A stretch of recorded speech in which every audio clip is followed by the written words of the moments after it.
E aí, nesses últimos dias, a gente tem visto o governo fazer uma série de anúncios, anunciar uma série de pessoas que vão compor a equipe do governo. E aí, como resultado, a gente tem os influencers fazendo um monte de comentário, a gente tem economista disparando análise o tempo todo, eu tô vendo toda hora empresas e pessoas fazendo os seus comentários, e comentários bem técnicos, tá? E interessantes até de você ler. E no lado das casas de research, eu tenho visto pessoas também que têm casas de research diversas, eu consigo entender o compilado dessas casas. Tem muitas delas que estão fazendo recomendação para você parar de fazer compra, e, enfim, colocar o teu dinheiro no CDI. Então, as pessoas estão perdidas, elas não sabem o que fazer. E o propósito desse vídeo é te dizer e te ajudar, te dar condições de entender o que que você tem que fazer no seu caso, tá? E a primeira coisa que você tem que ter bem claro na sua cabeça é que todo ponto de vista, ele é dado, né? Ele é uma vista de um ponto. Então, por exemplo, quando uma casa de research dá algum tipo de recomendação, você tem que ter bem claro que casa de research não opera no longo prazo. Não é como se ela fosse montar uma carteira com 10, 15 ações para você e você vai comprar elas a sua vida toda por 25 anos, tá? Então, não é a mesma coisa que às vezes você pode ter interesse em investir. Da mesma forma, o influencer.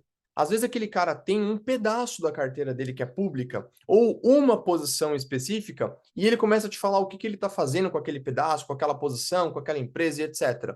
Mas você não entende, por exemplo, como é que funciona a filosofia do cara, como que ele faz as movimentações dele, o que que ele está fazendo com o resto da carteira dele. Então, o que ele faz com o dinheiro dele não te diz respeito, porque você não tem que imitar o que o cara faz. E nesse vídeo aqui, eu espero que você saia dele falando: entendi. Então, eu acho que agora eu estou conseguindo entender o que que eu tenho que fazer nesse cenário que a gente tem hoje, tá? E a primeiríssima coisa que você tem que fazer, se você quiser tomar decisões inteligentes com os seus investimentos, é definir, cara, e presta atenção no que eu vou te falar, é definir o prazo que você está investindo.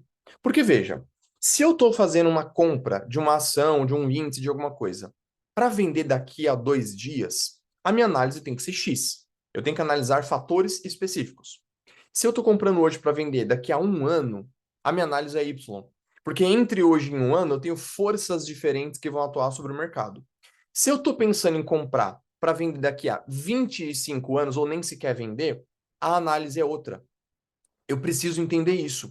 Por quê? Porque o que mais tem é pessoas que se dizem investidoras de longo prazo, mas aí quando chega um governo que tem políticas econômicas adversas, você fala, meu Deus do céu, o governo vai fazer isso, vai fazer aquilo, vender, bora comprar dólar, bora fazer um monte de movimentação, e aí a pessoa fica parecendo uma barata tonta, né? Que toda hora ela se movimenta com base no curto prazo, porque entre hoje e o final do próximo governo, dentro do mercado de ações é curto prazo, tá?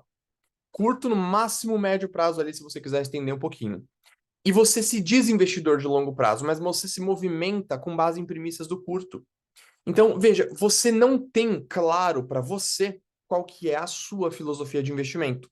E ainda que você tenha essa filosofia, eu sou de longo prazo, isso significa que você não tem estômago para aguentar o longo prazo. Porque um governo que chega, que diz que vai fazer alguma medida adversa, você já começa a surtar. Então, olha como você não aguenta o longo prazo. Você não aguenta ser um investidor de longo prazo, porque você se movimenta com base em premissas do curto.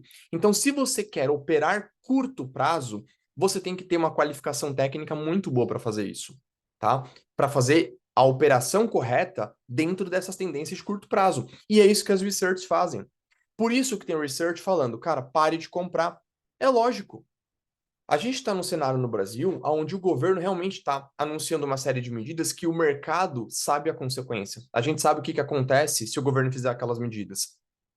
Só que, ao mesmo tempo, existem outros fatores que a gente não consegue prever. O Brasil, por exemplo, é extremamente impactado pelo resultado das commodities, tá? E da balança comercial brasileira.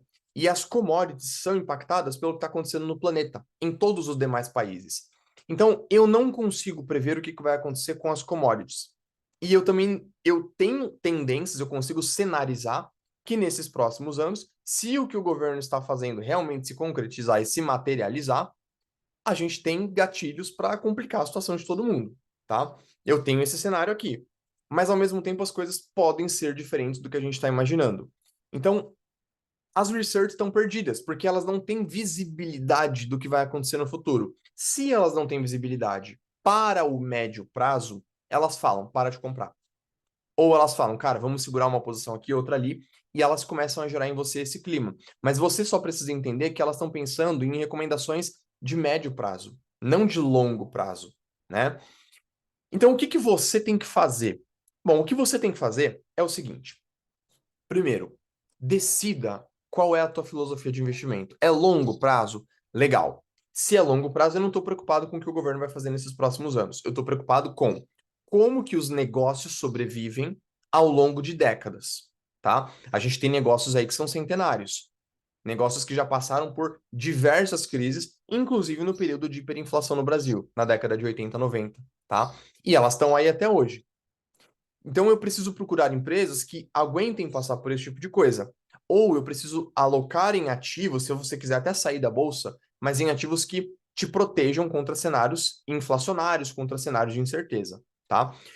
O que você pode pensar em fazer, e aí pensando em alocações que realmente sejam para longo prazo, que é o arroz com feijão que todo mundo deve fazer, é investir em empresas que sejam muito sólidas. Empresas que, por exemplo, consigam repassar preço tranquilamente, mesmo que elas caiam no curto prazo. Empresas de setores que são muito consolidados e que estejam dentro de uma linha de elasticidade baixa de demanda, né? Ou seja, energia elétrica, por exemplo, você não vai deixar de consumir energia elétrica porque algum presidente assumiu ou porque alguma coisa aconteceu. Você pode deixar de comprar nas lojas americanas da Magazine Luiza, isso você pode fazer. Mas você não vai deixar de consumir energia. Você não vai deixar de beber água, por exemplo, né? Então existem empresas, setor bancário, setor de telecomunicações, setor de energia elétrica, alguns tipos de empresas de alimento, não todas, mas que vão te ajudar a ter um pouco mais de segurança, porque essas empresas, elas vão perdurar, não interessa o que aconteça, mesmo que elas caiam no curto prazo. Então você pode e deve procurar investimentos que sejam mais seguros. Isso inclui fundos imobiliários também, tá? Isso inclui, se você ainda quiser fazer um pouco mais de arroz com feijão, também colocar em dinheiro em renda fixa, né? E aí você vai aprender a fazer as alocações corretas dentro da renda fixa. Então, o ponto é o seguinte: se você é uma pessoa que investe em longo prazo, você precisa entender essa filosofia. E a gente pode falar um pouco mais sobre isso em próximos vídeos também, até para eu poder ter esse material para compartilhar com quem me perguntar algumas coisas, mas você tem que alinhar isso daí. Então, se você está perdido, se você não sabe o que fazer, se você não sabe aonde você deve investir, você pode continuar aportando na bolsa, desde que em empresas que você saiba que elas têm fundamentos sólidos o suficiente para durar para o longo prazo, tá? Empresas que possuem risco, que possuem, por exemplo, incertezas, empresas que você não sabe, realmente elas são muito prejudicadas, você tem que tomar um pouco mais de cuidado, porque nesse momento, a gente está num momento em que, cara, não é qualquer empresa que vai performar bem ao longo desse período. E você também não pode ter expectativa de ficar rico nos próximos 4 anos, né? Você não pode ter expectativa de ganhar muito dinheiro nos próximos 4 anos com bolsa, porque esse dinheiro não vai chegar. A economia funciona em ciclos. Então a gente tem ciclo de alta e ciclo de baixa. Quando você compra no ciclo de baixa, você não sabe quando ele vai acabar. Mas a hora que ele acaba, esse dinheiro que você acumulou aqui, ele valoriza. O ponto é, essa valorização, as pessoas ficam tentando buscá-la em empresas que são empresas como Magazine Luiza, né? Que agora caiu bastante, está numa situação complicada, mas eu tenho certeza, Vitor, que ela vai valorizar. Então, você não pode ter essa certeza, né? Porque entre agora e esse fim de ciclo, a Magazine pode ser tão prejudicada que ela não tenha fôlego para poder valorizar quando a alta vier, porque as finanças dela já foram prejudicadas, né? É a mesma coisa que você falar que uma pessoa quebrou a perna e você acha que ela vai voltar a correr. Ela até pode voltar a correr, mas talvez não no prazo que você esteja imaginando, tá? Então não vale a pena você começar a montar posição em empresas que você não consegue entender se elas vão de fato performar ao longo do tempo.